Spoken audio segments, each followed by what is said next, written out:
A pura e simples aplicação da lei gera uma sociedade mais justa? A legitimidade dos partidos, na medida que eles são representantes da sociedade, de fato complementam ou estão em oposição a uma consciência popular? Para responder a estas e outras perguntas, nós temos no dia de hoje o professor Bruno Camilotto Arantes, que tem graduação em Direito pela UFOP, especialização em Gestão Pública também pela UFOP, é mestre em Direito pela UFMG e atualmente curso doutorado em Direito pela PUC Minas. Eu sou Antônio Marcelo Jackson e nós estamos começando o nosso Consciência de hoje.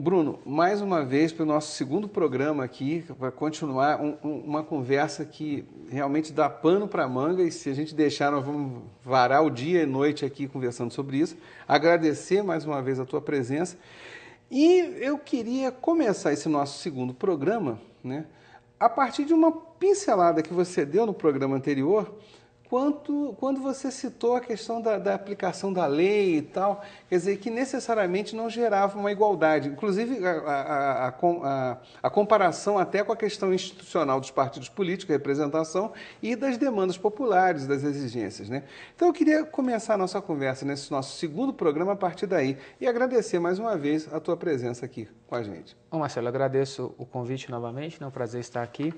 E a retomada da questão da igualdade é muito importante hoje nós percebermos, né, que essa igualdade formalizada na norma do direito, no direito, na lei, né, ela é uma igualdade importante na medida em que ela historicamente se constitui como direito fundamental, como direito humano, ingressa aí na história das cartas mundiais, né, declarações universais, né, mas, por outro lado, ela também não gerou, né, uma efetiva igualização da sociedade, ou seja, a igualdade, e aí também nós poderíamos colocar o direito à liberdade, a liberdade, né, formalizada pelo instrumento jurídico, elas não se mostram aptas sozinhas, né, a efetivamente fazer com que a sociedade se torne mais justa, né?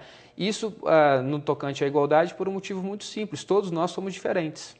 Né? Então, a igualdade perante a lei, ela é uma abstração necessária para o direito e para uma democracia constitucional, mas ela não é suficiente para pensarmos, né, em distribuição dos bens dentro da sociedade a partir das normatizações que nós temos. É porque é interessante você chamar a atenção disso, porque a frase é relativamente simples, né? Todos nascem livres e iguais perante a lei, Declaração dos Direitos Humanos, aquela conversa toda. Só que na medida que as pessoas são diferentes, a aplicação de leis de forma igual por sobre pessoas diferentes não vai dar um resultado igual, não gera igualdade, muito pelo contrário, né? Porque as reações, as condições de lidar com aquilo são distintas, que é isso que você está falando, né? Exatamente. Como eu disse e como eu acredito, né, a formalização da igualdade ela é importante. Né? Nós termos, na verdade, um parâmetro normativo que diga que todo cidadão capaz, né, que tem autonomia, que assim concebemos esse cidadão como pessoa autônoma, livre, né, ele possui um tratamento isonômico. Né? Agora, historicamente também é perceptível, é fácil, pincelando eventos e situações, contextos, né, que essa igualdade perante a lei, ela não é suficiente para nós pensarmos um sistema de distribuição dos bens dentro da sociedade. Quer seja porque nós somos cidadãos com desejos, com necessidades diferentes, com possibilidades diferentes, quer seja pela própria história, e aí nós teríamos que entrar num outro programa, né? História do pensamento econômico, enfim, a luta de classes, ou as situações, contextos sociais, na verdade, onde as pessoas partem de lugares diferentes para ter acesso àquilo que a sociedade produz. E se elas partem de lugares diferentes, né, um tratamento isonômico dessa forma que você colocou, simplesmente cristalizado na fórmula jurídica máxima, todos são iguais perante a lei, é claro que ela não vai resolver esse problema de distribuição, esse problema de diferenciação das diversas diversidades que nós temos dentro da nossa sociedade. E com as devidas proporções, isso se adequa, pode ser comparado à nossa discussão anterior. Quer dizer, por isso que apenas eleger o representante não resolve. Quer dizer, apenas seguir a lei ou aplicar a lei de forma igual também não resolve. Quer dizer, não é tão simples. Quem dera que fosse simples assim, né? O nosso mundo seria mais feliz, né? Sim. Por isso você tem que dar conta dessas outras demandas, desses outros interesses. E voltando, pegando até a sua fala, para, se não gerar, pelo menos tentar se gerar uma distribuição mais equilibrada de bens, e bens materiais e imateriais por toda a sociedade. Sim, de distribuição até mesmo de direitos, né? Direito, então, claro, a luta pelo reconhecimento passa pelas duas questões, que muito bem você dicotomizou.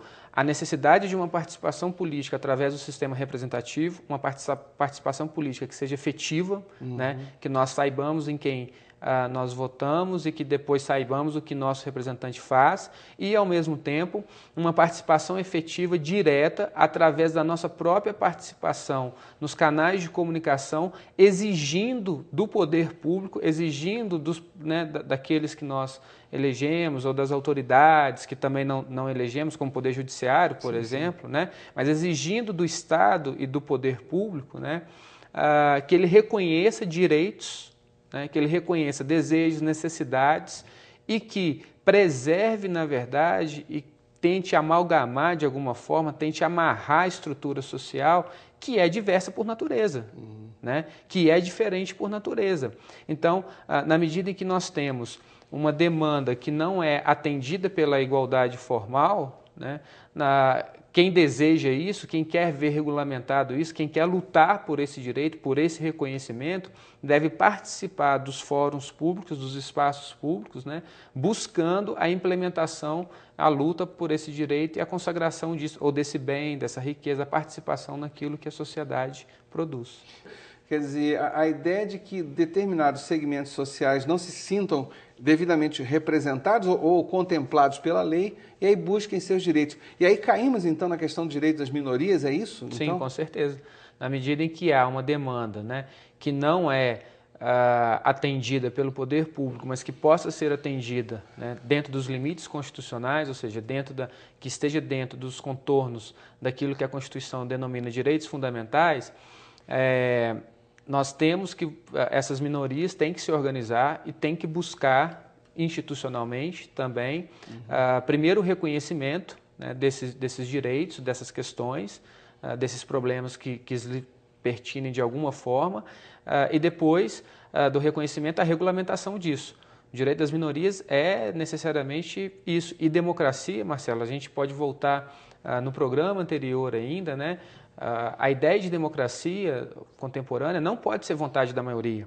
Não é vontade da maioria, né? E se não é vontade da maioria, né, aonde está a representatividade ou como então trabalhar direitos de minoria dentro dessa vontade da maioria?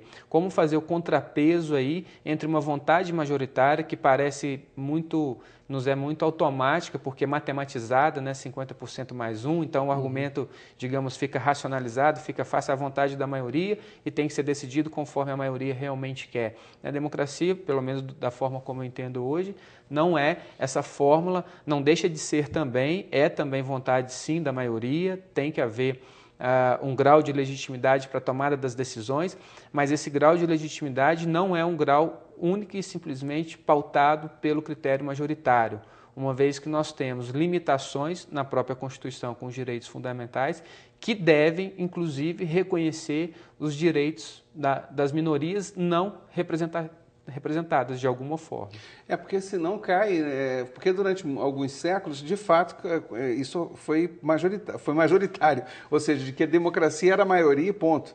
Só que no final, quer dizer, na medida que você tem, tudo bem que você precisa às vezes tomar decisões, eleger E aí você, de fato, vai precisar de maioria. Não tem problema. Sim. Agora, na hora que você produz a lei, e aí caímos naquilo, na fala até minha do programa anterior, que onde a política se dá é no dia a dia, né? Exato. E esse dia a dia envolve desejos e interesses e demandas de pessoas que, em tese, não fazem parte, então cai no que alguns pensadores chegaram a tratar de tirania da maioria. Exato. Daí o que você falou muito bem, quer dizer, o modelo atual combate isso, né? Vamos eleger, a maioria, metade mais um vence, porém, a lei, o cotidiano, tem que dar conta dessas minorias.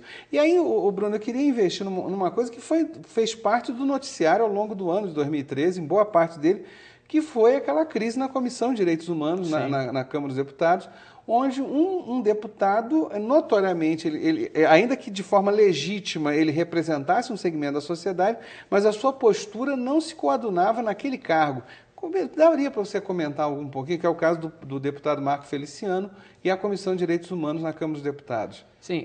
Tomou o noticiário ao longo de 2013. Foi ponto de pauta durante muito tempo e principalmente, me parece, Marcelo, que por uma efetiva participação das minorias, né, atingidas, no caso, por declarações, posts dele feito antes de entrar de assumir o cargo, né, mas principalmente por uma participação no movimento que ficou até conhecido, né, Marco Feliciano não me representa, né? Então, apesar de formalmente ele ter sido, né, e procedimentalmente a eleição está, digamos assim, perfeita, né, ele está legitimado pelos instrumentos normativos, né, a demonstração de que aquela pessoa utiliza de uma racionalidade que não representa ou inclui minorias, né, fez com que essas minorias se articulassem em torno da opinião pública, em torno da expressão pública das suas razões, dos seus argumentos, e instaurasse uma crise de legitimidade, no caso aí, material. Quer dizer, será que realmente a Comissão de Direitos Humanos e Minorias, né, da Câmara pode ter como presidente uma pessoa que tem, historicamente, comprovadamente, né, declarações e que representa, no caso, como deputado, como político, né, um setor vinculado a uma igreja, vinculado a dogmas, né? Então, me parece que todo o movimento feito foi legítimo no sentido de buscar, né, junto ao poder político, né, uma melhor representação para aquela comissão que não é uma comissão única e exclusivamente de área técnica, econômica, onde as decisões ali não são decisões, digamos, simplesmente decisões ou totalmente decisões técnicas, são decisões que dizem respeito a direitos humanos que devem englobar essas minorias que não têm ou não tiveram ainda, né, ou começam a ter uma representatividade, começam a ter uma participação na construção do processo democrático de deliberação da norma. Deixa eu ver se eu entendi. Em termos de legalidade e legitimidade até um certo ponto, a escolha dele foi correta, quer dizer, existe uma coalizão partidária, isso. O partido político dele tinha direito, sim, pelo acordo feito, a ocupar um cargo qualquer, numa comissão qualquer. O problema é que aquela comissão, especificamente, ela exigia do seu presidente uma postura não dogmática. Exatamente. E exatamente tudo aquilo que ele não é.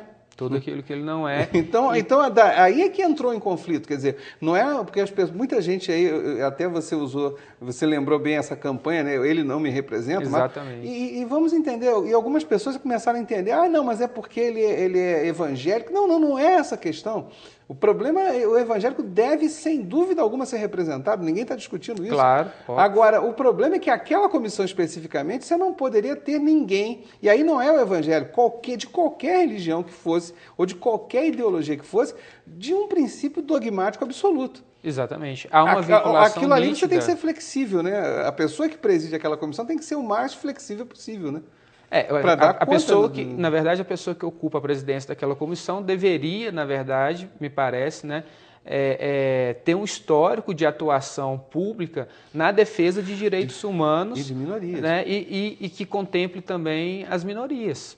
Né? Então, um representante que esteja vinculado legitimamente no cargo político, por questões tanto formais quanto materiais, como você bem colocou, né? A bancada evangélica, a bancada ruralista, quer dizer, isso tudo são eleições legítimas, são representações legítimas e os pleitos deles devem ser levados a plenário, à discussão pelos seus representantes. A democracia cobra isso? A democracia cobra isso, né? Isso tudo, não vejo nenhum problema em relação a isso, mas na medida que se ocupa um cargo de presidência de uma comissão em que haja um descolamento, conforme você bem colocou, entre um dogma religioso, né, e uma liberdade religiosa, entre uma liberdade, a liberdade do ponto de vista amplo na Constituição, aí sim, e com um histórico, na verdade, porque ele poderia estar vinculado a uma religião, mas sem um histórico de declarações, sim, sem um histórico de ações no sentido, né, de passíveis de verificação de que não são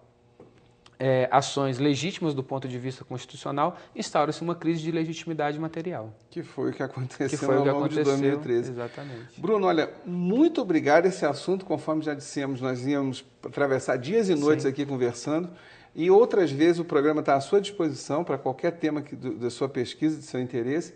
Eu espero que vocês tenham gostado desse segundo programa, tanto quanto eu gostei. Agradeço mais uma vez ao professor Bruno, agradeço a todos vocês pela audiência. Até uma próxima vez. Tchau, tchau, gente.